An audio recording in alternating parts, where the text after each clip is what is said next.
Welcome back here on a Friday afternoon. Drew Pien here with Brandon Kokorian. Drew and Brandon talking sports. Brandon, first Friday of the semester. How does it feel?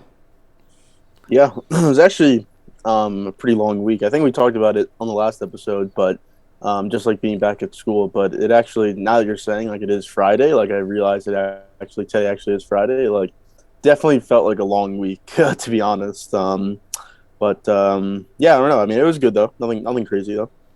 Yeah, looking forward to the whole semester. But I guess there's really not much going on right now because it's just, the first week. Food Yeah. trucks are back. Have you been to any of the food trucks this semester yet? Or No, I haven't. I have not either. I think Freiburg was here Freiburg was here at some point on, the main campus. Maybe one day we talk about the food trucks. We've kind of brought them up here and there on the podcast, but I think everybody knows what a food truck is. When there was the COVID year, um, when we had to like cancel school early, everybody had like meal points left, obviously. So what they did to kind of compensate for that was they brought in a bunch of stuff that you could spend your extra meal points on when we came back. Food trucks happened to be one of those things, and they kind of ended up just sticking.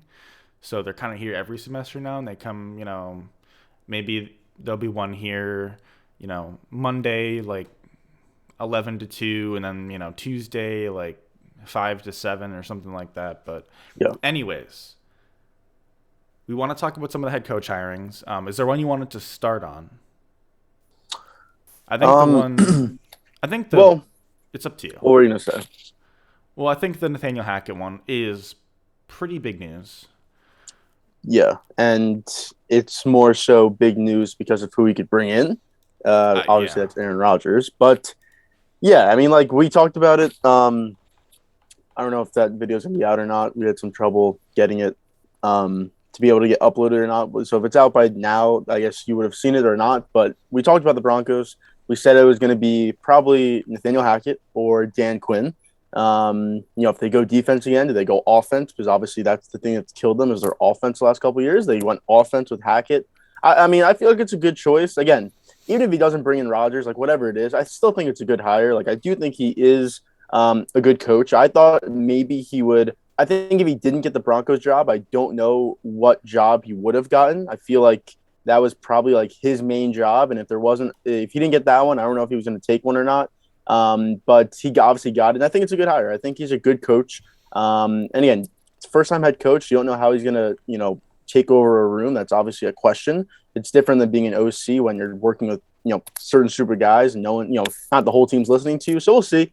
But again, if he brings Rodgers in, I mean, it makes it even better. No matter what you think of Rodgers, that's a clear upgrade, and it obviously makes their team a lot better. Yeah, so I'm a fan of the hire. I think in general, I'm a fan of offensive coaches right now. I feel like I've made that clear. I guess it depends on if we end up getting the head coaching video up, which we should. But long story short, it doesn't really matter. But my SD card reader I left at home as well as the SD card, so some technical problems. But I like the Hackett hire as well. I think it's huge if they get Rodgers. Obviously, I don't like Rodgers, but I don't think it goes without saying. When you can't, especially when you just can't get a quarterback, which the Broncos essentially haven't had a good quarterback in house at least since John Elway. Pretty much. Someone of that, yeah. Like you got Peyton Manning, but that was obviously just free agency. So I don't trust this organization to draft a quarterback. So if you can, go get a guy like Aaron Rodgers, I think that's just a no-brainer. Hackett, I think, has potential to kind of be maybe not a Shanahan or a McVay, but I think he could be for sure. He was the OC in Green Bay. I think he could be similar to Matt LaFleur. Like I think he could be that type of guy, um, which I think is good. I think that's a top half of the league coach. Is he gonna be top five? I don't know. He could be. My gut tells me probably not, but I think in general, if you're the Broncos and the football gods came down and told you, hey, Hackett's gonna be a top 15 head coach, I think you take that. I mean, on average, yeah, you take that. So if you can get Rodgers, get some sort of succession plan for Rodgers, whether it's just, a third or fourth rounder in the draft, or let's take a chance and trade a low pick for maybe a guy who hasn't really worked out in the NFL yet. Get some sort of succession plan for Rodgers. You get Rodgers for 2 or 3 years. You have a really good roster as is. I think you can kind of win now and also win later if you're the Broncos. So yeah, I like this hire, and I think this hire helps set up for the short term and long term success of the organization. So Yeah, and to your point of like offensive coaching hirings, if you look at the four teams that are still in the playoffs, they're all offensive guys as head coaches. Andy Reid, Zach Taylor, Sean McVay, Kyle Shanahan. So yeah, I mean, most of the time it probably is going to end up like that unless there's a Belichick, a McDermott, a Pete Carroll. Like there's obviously exceptions to that rule, but yes, I mean, we'll see what happens after the rest of the positions are filled, but it's almost going to be guaranteed that one, I guess, well, the next guy we're going to talk about was a defensive guy, but there's probably only going to be one or two that are defensive guys, and the rest are going to be offensive guys. It's just the way it works. But and you know yeah, what I I mean, will say it's about McDermott specifically is he is day ball, and I think when we see defensive coaches get far, more times than not, they really need to have a strong offensive coordinator. I mean, Belichick has had McDaniels, he's had O'Brien, he's had Charlie Weiss, Pete Carroll. I mean, I can't even name the Seattle offensive coordinators in the past, but Schottenheimer. Schottenheimer, yeah. Um, I mean, they have been at great ones, but again, their You've strength had was Russell always Wilson. their. Yeah, they've had Russell Wilson, and their defense was just so dominant that it kind of counteracted, Yeah, anyways. yeah. But anyways, what were you gonna say? No, that was it on that. I don't know if you had anything else, but if you don't, we can move to the next guy, which we talked about again in that video. We talked about the Bears. I thought this is a perfect place for Dable. Just again, you get the young quarterback. You have your big market. You have the team's not great, but there's at least pieces around. And again, you have the quarterback, so that's obviously a plus. But they go on with Matt Eberflus, the DC of the Colts. Actually, a holdover from when McDaniel was supposed to be the coach there. So it was a pretty good holdover, obviously, pretty good for him because with Wright coming in, he wasn't even supposed to still be there. But he decided to keep him. Their defense has been one of the better ones in the league the last couple of years. They had 33 takeaways this year, but they go defense again. They've gone defense a couple times now. They obviously Nagy was the last guy, but they had Fox before him, Lovey Smith too. So they've gone defense a couple times. I don't know. I mean, I think he's going to be a good coach. I do think he's a good coach, but I would have liked to see an offensive guy here. I think this was a good spot for an offensive guy and not a defensive guy. But again, we'll see who he hires as an OC. I mean, that obviously makes a huge difference. You could hire, a Brian Dable as your OC, and then you have a great offense. Obviously, so you can do that as well. But what do you think of the Bears going defense, not offense? I mean, I have questions. I think it is a. I think it's a good thing that Eberflus was able to keep his job in Indy after McDaniels stepped out of the job and prove to Reich, who, I'm not saying Reich didn't want Eberflus, but Reich did not pick Eberflus. And for Yeah. Eberflus to impress that much that Reich had no problem keeping him around, I think that's a huge sign of, this guy's legit. And I think he is legit. My only problem is the Bears are kind of similar to the Broncos, and they have not had a quarterback since. I mean, if you count Jay Cutler, then I disagree with you. So I don't know. I don't know when. Jim McMahon in the '80s.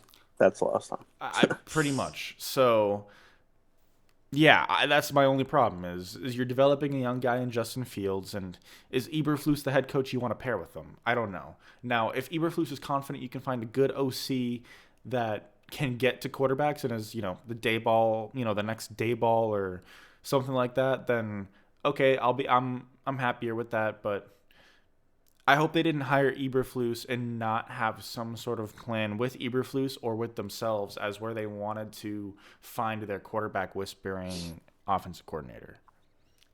Yeah, it'll be interesting to see who he hires. I don't know like his connections through the league. Like I don't exactly know where he's been before the Colts and whatever, and who he knows. But obviously, he has to know someone. Someone's obviously willing to take that job. It's a good OC job because if you do have success, then you're most likely going to be in line for a head coaching job because young quarterback team that's always struggled offensively. If you can get that offense at least working.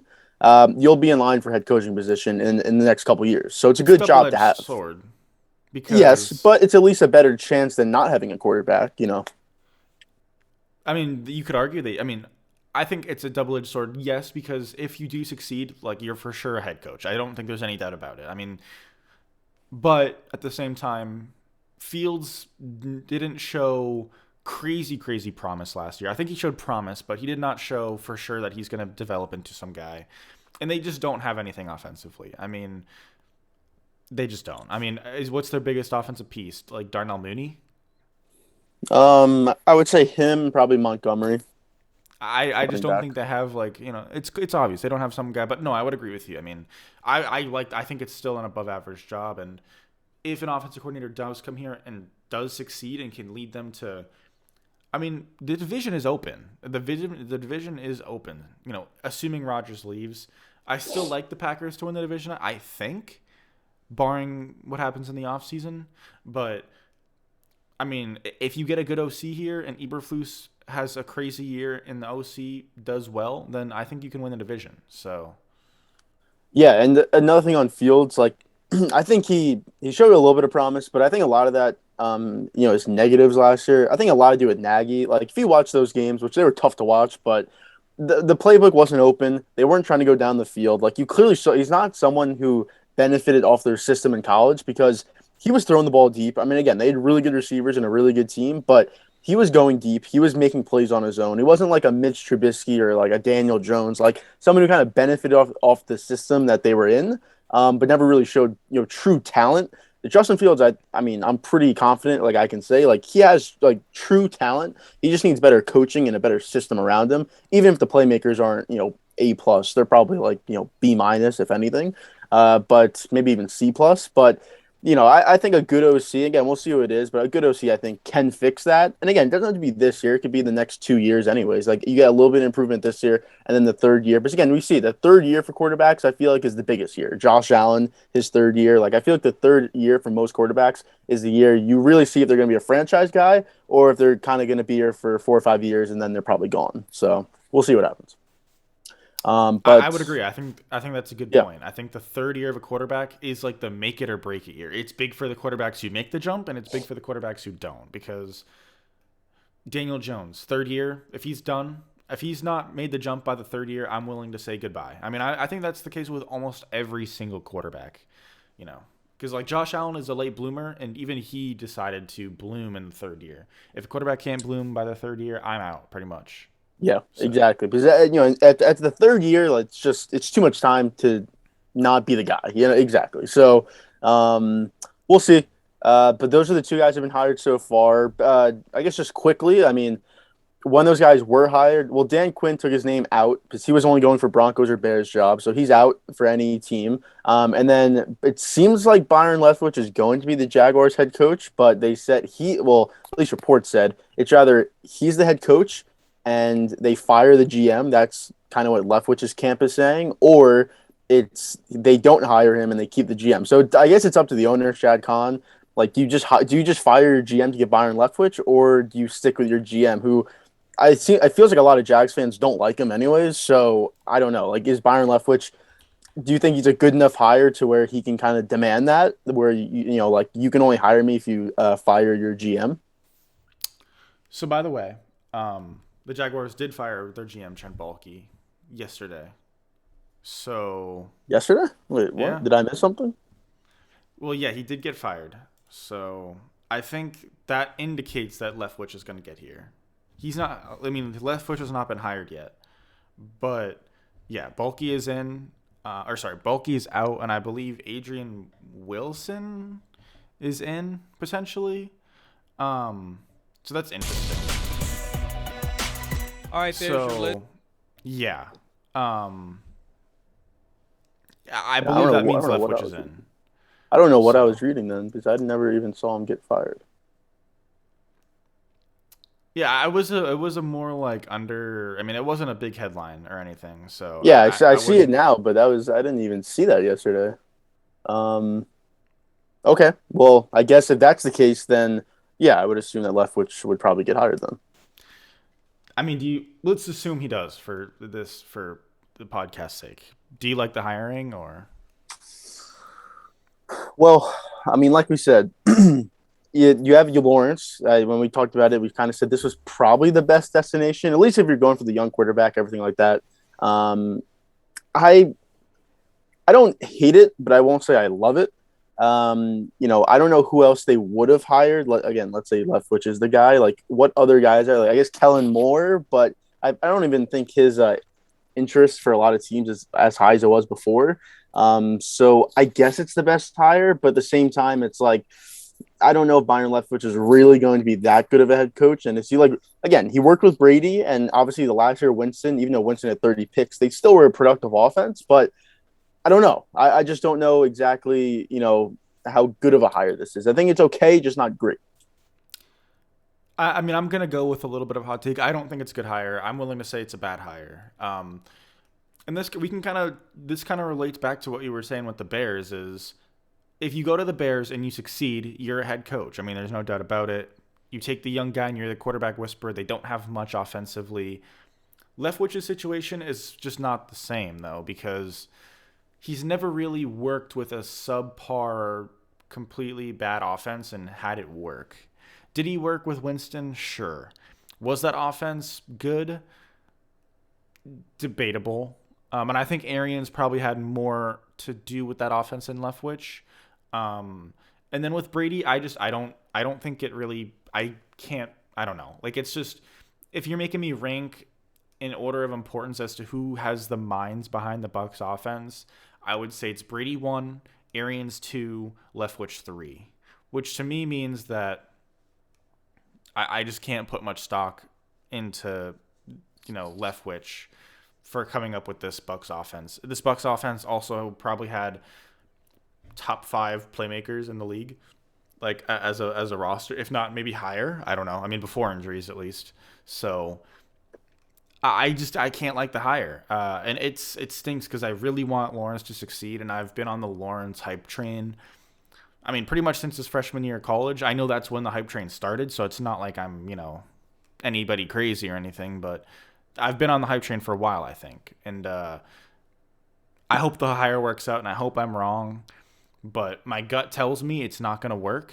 And that Lawrence is going to be in year 3 or 4 of his career and still look the same he does now. And it's going to be worrisome because I don't know. And I think he'll get a shot elsewhere because he had so much hype going into the NFL, which is good. But at the same time, I mean, you could make an argument with a quarterback that once your career has been scuffed from years 1 to 3, it's really, really hard to come back. So, Yeah, I mean, there was also reports that they were thinking about. I don't know if this is true or not, but they were bringing Vic Fangio. So I mean, it's at least better than that.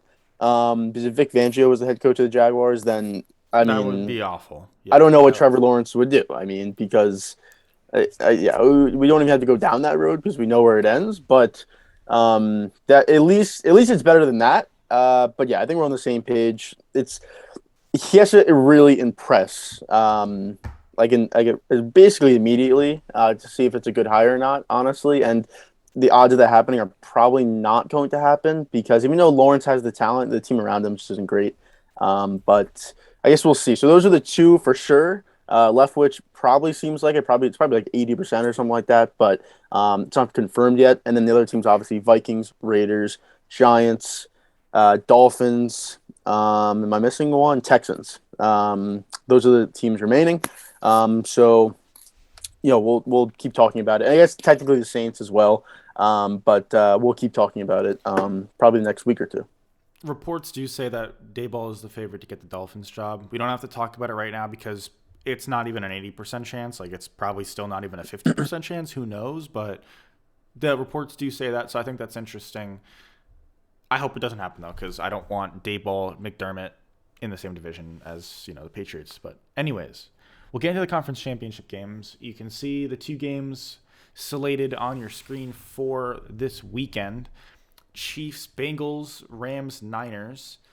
First off, I want to ask you, rank the two in which you are most excited to watch, and then we'll start with whichever one you think is your favorite one to watch, your one you're looking forward to, and then give your pick and everything. The game I'm more excited to watch is for sure the Chiefs Bengals one. It's just the two quarterbacks are better than the other two quarterbacks in the other game, and I think it's just gonna be a good game. Obviously they played before. The Bengals won. I don't really put too much account into that, to be honest. Bengals were home regular season, and the Chiefs honestly played a pretty good game. But just to say the line, just to start, it's 7 points right now, Kansas City. We're not picking lines; we're just picking games. But I'm gonna go Kansas City. I just don't think the Bengals are ready. Like it just seems like they're too early. Now we've seen it with other teams in the past, and it may not be like a great reason not to pick them, because they do have a quarterback who will be one of the better quarterbacks in the league in the future. But to go against a team like this, 4 straight conference championships, they've been to the Super Bowl. This potentially their 3rd straight year. You have Mahomes, who is the best quarterback in the league. So it's just a lot to ask for this team. They need to play perfect. And considering their offensive line isn't good, and their secondary, it's good. It's not great. It's good, but against Tyreek Hill, against Travis Kelce, against Patrick Mahomes, Andy Reid, that's just a lot to ask for. And again, the Chiefs last time they played, they put up points and they put up yards against them. So it's not like they got shut out, So for those reasons, I'm going to go Chiefs. But I do think it will be a closer game. Maybe not down to the final possession, but I think it'll be between 7 and 10 points for a majority of the game. So what if you pick the spread? What are you going with? You still going Chiefs, or are you going Bengals? I mean, like I said, I think it's going to be around 7 or 10 the entire game. I'd probably go with the Bengals just because, I mean, I feel like you get a late touchdown, you can get late points. I feel like 7 is a lot to cover. So I probably would pick Bengals if we were picking spreads. Okay. I'm going to go Chiefs as well. I think we're in agreement here. It's a lot of points. First off, if I was going to pick the spread, I'm going to go with the Chiefs and the spread as well. Spoiler alert. But as far as just the game is concerned, the Bengals they feel like kind of when the Denver Nuggets or like the Trailblazers have made the conference championship in years past in the NBA.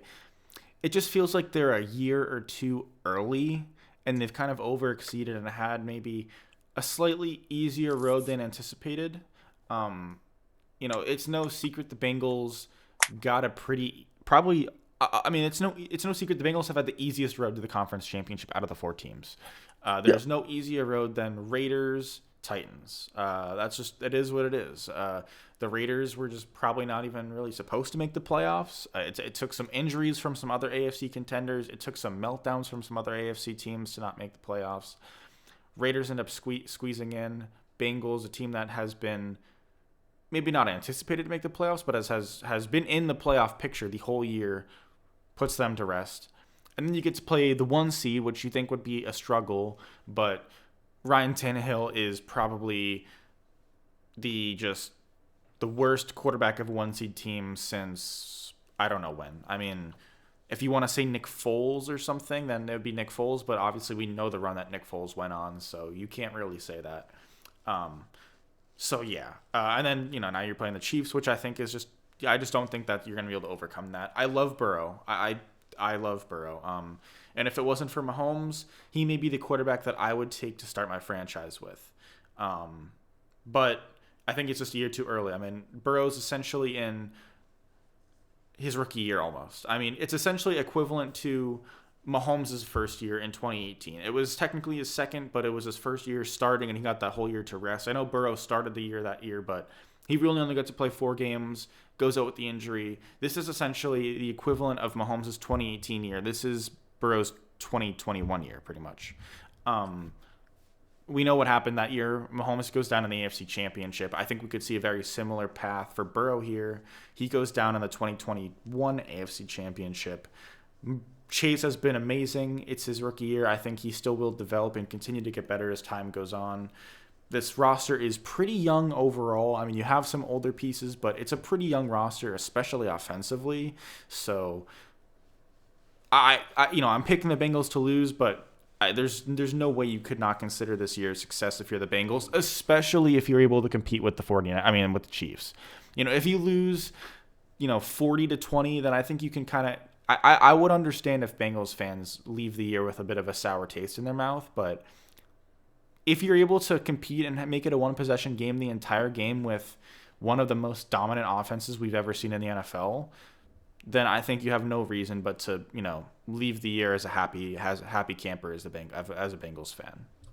Yeah, again, the difference between the Raiders and Titans versus the Chiefs is just huge. I mean, you're just playing a different team when you play the Chiefs, so it's going to be a test. Like, we'll see. I think the beginning of this game is going to say a lot.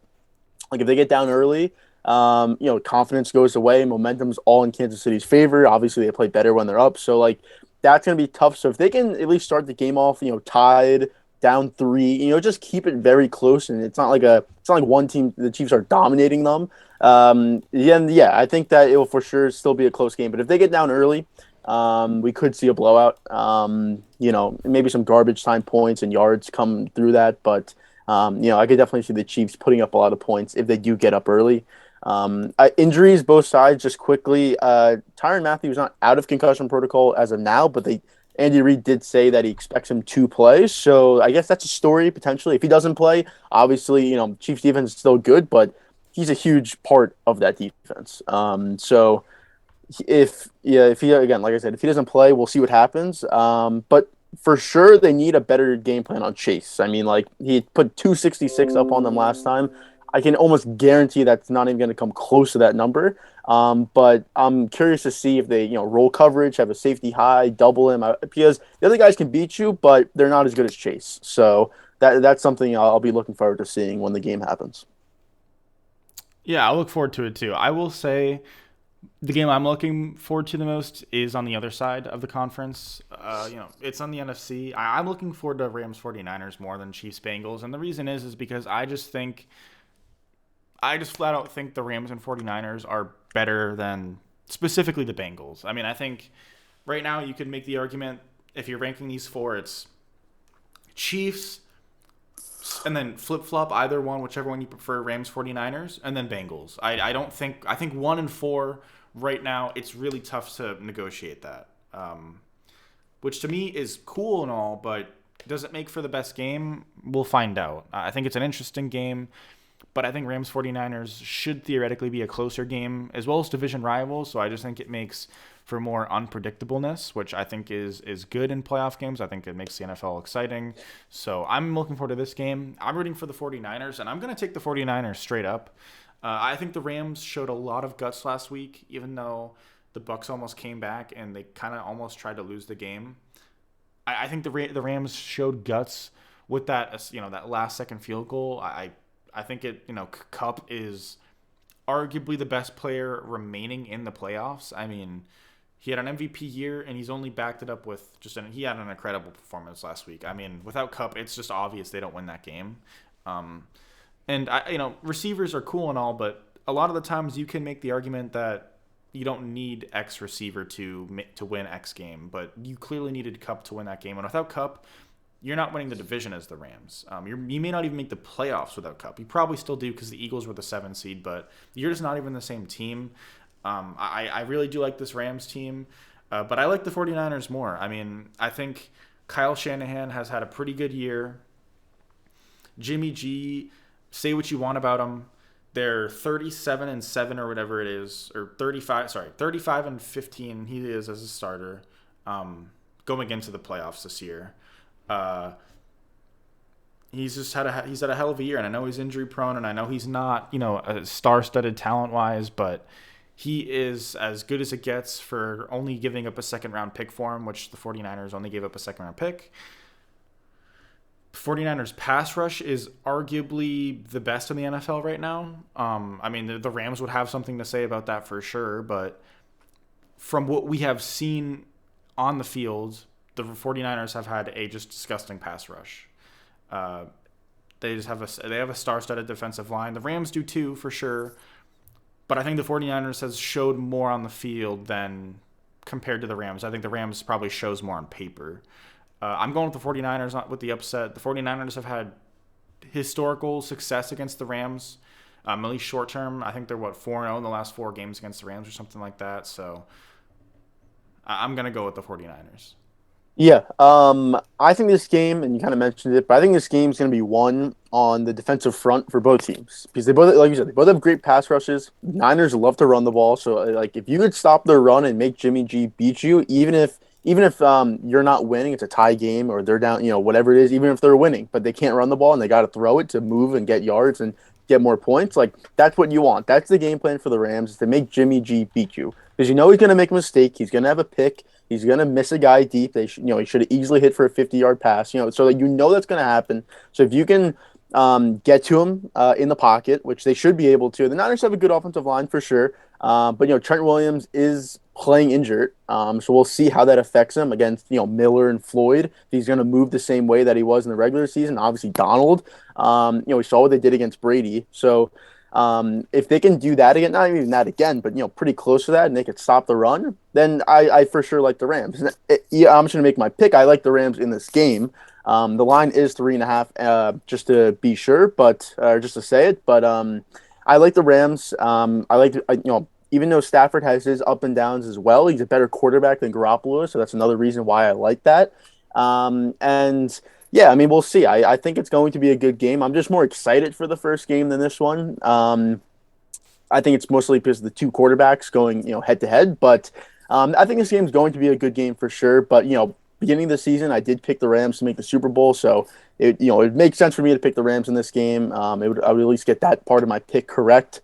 But yeah, I think it's gonna be a good game, like I said. And what? Actually, this game's at 6:30, so both games are actually going to be played in the day, which is maybe kind of weird. Obviously, I guess they'll be ending at night, but both will start in the day, and the majority of the game will be with sunlight. Obviously, just the first game always is, but the second game it's usually not the West Coast game, usually. So it is kind of weird to think that you'll be watching two playoff games and they're both going to be during the day. I don't know if you even cared about that, but that's something I just realized.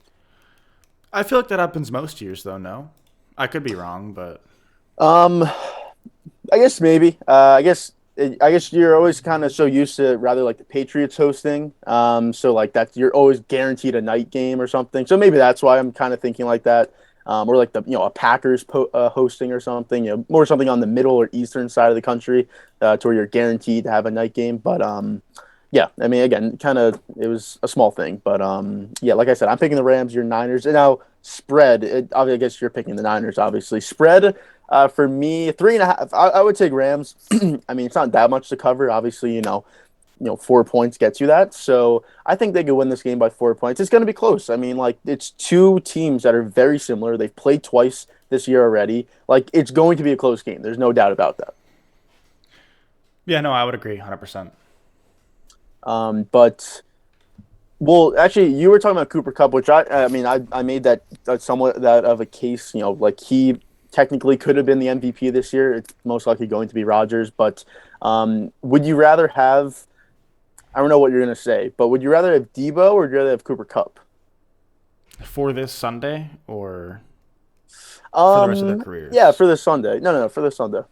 This Sunday, I mean, I'm taking Kupp. I don't see how I can't take Kupp. I mean, Debo is so versatile that even if you try your hardest to lock him up on the receiving end, he's going to find his touches, whether it's in the backfield or, I mean, it's tough to stop the screen game. I think Kupp may be, in theory, easier to stop or limit, but the reality is if it was realistically possible, it would have been done one of the games this year, and it just really hasn't been done. I'm taking Kupp. I mean, the year he's had, I don't see how I can't. Part of me wants to take Debo, and I could easily see Debo having a better week this Sunday, but I don't think I can. I don't see how I can possibly not take Kupp over Debo for this Sunday, seeing the production they've both. I mean, they both had insane years, but Kupp has had an MVP type year as a receiver, which is incredible.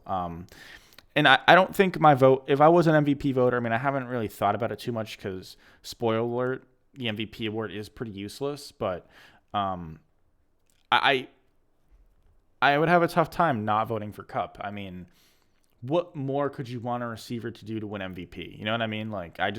that's kind of what I'm thinking as far as MVP is concerned. And it's been a strong year for a receiver in Cup, a super strong year, maybe the second best year production-wise of a receiver has ever had, versus a relatively weak quarterback year. I mean, Rodgers had a good year, Brady had a good year, but I think on average those years are not MVP winning years. I think those are kind of both second and third place finishes, and we typically see whether it's Lamar had his MVP year or Mahomes MVP year, or some sort of MVP year that not only has great stats but also has a great narrative to back it up. I think these were very, very good stats, but no narrative.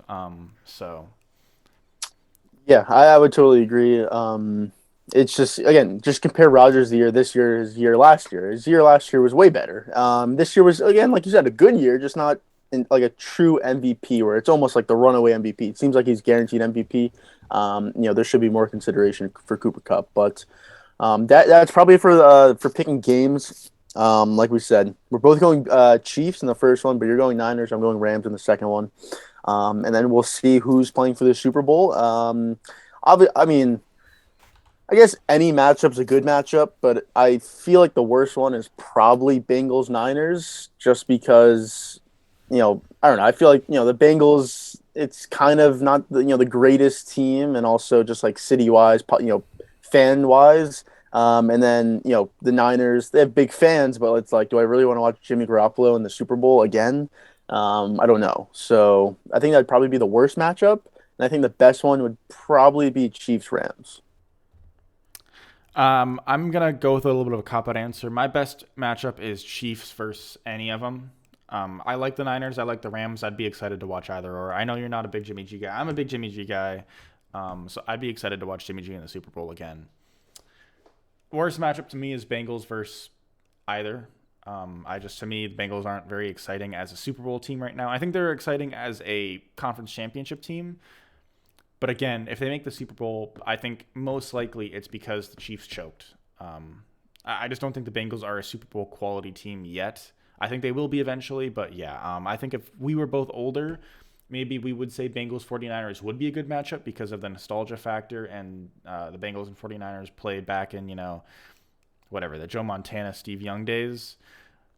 We're obviously not that old to really have watched those games, so yeah, that doesn't have any relevance to us, but yeah, I would agree with you. I don't want to see the Bengals in, but I do want to see the Niners in. I would like to. I think I would actually prefer the Niners over the Rams by a hair, but I'm not going to be disappointed from whatever the results are of the NFC Championship game. Actually, I guess I would be disappointed if the Rams win because I do want to see the Niners, but I wouldn't be that disappointed. I would be probably more disappointed if the Bengals won because, I mean, it's the Chiefs. I want to see the Chiefs in the Super Bowl. I want to see Jimmy G get his revenge on Patty Mahomes. I want to see Jimmy G go down, this year as, Super Bowl winner. That's who I'm rooting for. I'm rooting for Jimmy G. I mean, that's just it is what it is. All right. Yeah, I mean, I guess we'll see. I mean, like again, they were up 20-10, 2019 Super Bowl against the Chiefs, right? So, I mean, have that revenge again. I think this team is worse than that team, but at the same time, Debo wasn't, Debo.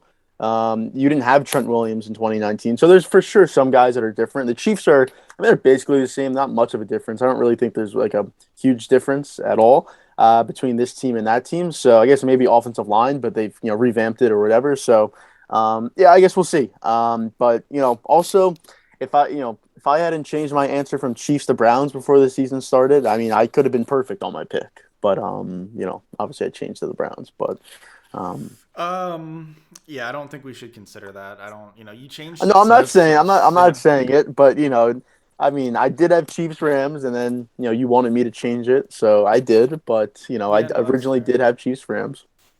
I will Um, say as well, if the Patriots did not get blown up by the Bills and they had gone on to the Super Bowl, and the Seahawks happened to win the division and Russell Wilson happened to have an MVP, I would have been perfect, right? But I mean, obviously, it's a little bit different when one team didn't make the playoffs and one lost in the first round. When mine are, you know, again, mine are in the NFC and AFC championship game. So no, I'm just listen. I'm just saying, right? I mean, it was closer than maybe people would think because the Seahawks clearly I mean, they were in the race since week one to make the playoffs, and Patriots obviously looked pretty good at one year. But yeah, I mean, you had the better Super Bowl picks. There's no secret about it.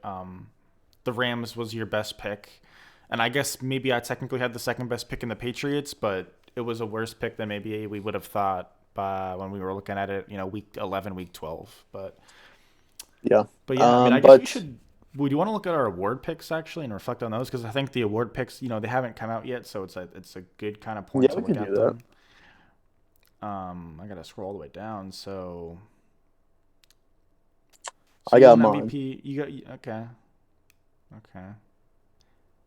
Just well, I'll say the ones I know for sure will win.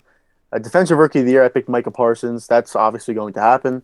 Comeback Player of the Year, I picked Dak. That is going to happen. People are saying Burrow. I don't think it's going to be Burrow. I think it's going to be Dak. I'd be surprised if it's not him.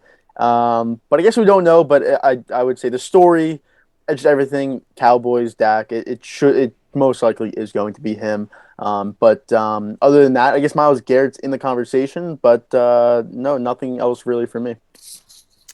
Yeah, I mean, there's not much for me. Russell Wilson, obviously not. McCaffrey, no. Chase Young, Defensive Player of the Year, no. Pitts, Rookie of the Year, no. Surtain, Defensive Rookie of the Year, no. McCaffrey, comeback, no. Belichick, Coach of the Year, no. Super Bowl, obviously we talked about that. So Yeah. yeah, and my NBA awards aren't looking great either. I No, mine mean, aren't looking great either. so it is what it um, is. But yeah, but actually, quick NBA. The NBA All Star starters were announced yesterday. I just wanted to go over the list. So obviously, there's one name that's going to stick out. I'll start with the East though. It's Kevin Durant, Giannis, Joel Embiid, Trey Young, and DeMar DeRozan. I think it's a perfect list. Obviously, KD's not going to play, so someone's going to replace him in that. But I think those five. I think those should be the starters in the East. I can't think of someone who should be over one of those guys.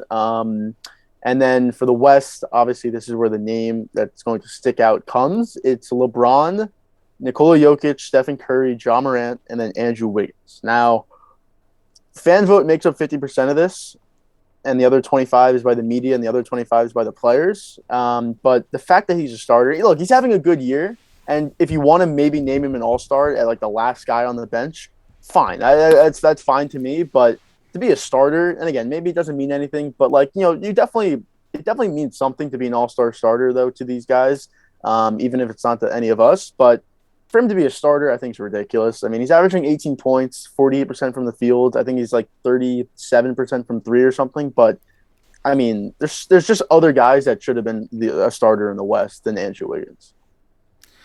yeah, I think it's a bit of a meme. It's it's egregious. It's pretty clear. Uh, Fans getting 50% of the vote, probably a little bit too much. I don't know if they would change it following this, but yeah, Andrew Wiggins is just not an all-star starting quality. He just isn't. I guess if I read off the ranking votes from the voting results, player rank Andrew Wiggins was fifth, fan rank he was third, and media rank he was sixth. So, you know, I mean, the fans voted him higher than the players and the media, but it's not like I mean, he got a pretty good votes. I mean, this is the front court, by the way. So this is fifth in the front court, third in the front court from the fans, and sixth in the front court from the media. LeBron got first in all three categories. Jokic was second in player and fan, first in media. Or wait, really? How does this? Because there's a certain amount of media members, so you could have the same amount of votes for one guy. That's the way it works. Um, Well, I guess I just don't understand how I because It's not like it's one, two, three, four, five. It's not like each guy gets assigned. Like it's not gonna have a number. Like because there's a certain amount of media that votes. You could have the same amount of votes for one guy, and you could technically tie for that category. Yeah, that makes okay. I got you. Okay, so they both tied in first place with the most media votes. Yeah, Okay, they both had the most first place media votes. yeah, That's just the way it would work. yeah, yeah, yeah. But like I said, I think he can be an all-star. Like obviously the player vote and the media vote would still have him as an all-star, which I don't have a problem with. But to be a starter, I don't know. I just feel like to be a starter like that, he was a starter because of the fan vote. If the fan vote's not, or if the fan vote didn't count for 50%, then he's not a starter. He's for sure still an all star. But I don't know. It's again, doesn't mean much. But we always try to think of like the fan vote and how it could, do you rather change it? Do you give him more or less? Do you do a new system or whatever? Like most years, you always see some random guy at the top of the fan vote list, and when the actual voting comes out, he's nowhere close. But again, I don't. He should be an all star. He just shouldn't be a starter. That's all. Yeah, I would agree with that. I think starter is just it's just egregious. I mean, yeah. So But that's really all the NBA news. We'll talk more when the football season's over, and then it kind of gets more to the playoffs. They're about like halfway through their season right now. Well, actually a little bit more than halfway, but we'll talk more when the Super Bowl ends, I would say. But that was just a quick NBA thing. yeah, but I think that's pretty much it for this episode. So appreciate everybody who stayed to the end. Again, feel free to check out the revamped clips channel. Feel free to check out social medias and everything. When you see this, you will have also seen a revamped, this channel, other stuff. So feel free to check all that stuff out. If the head coaching video is out, then that should be on the clips channel. We'll see. A lot of technical difficulties. So the technical difficulties will be resolved by Monday. So that's good. But anyways, we'll be back probably Sunday night, I'm assuming. Sunday night. Yeah, I think so. Okay, we'll be back Sunday night. Goodbye.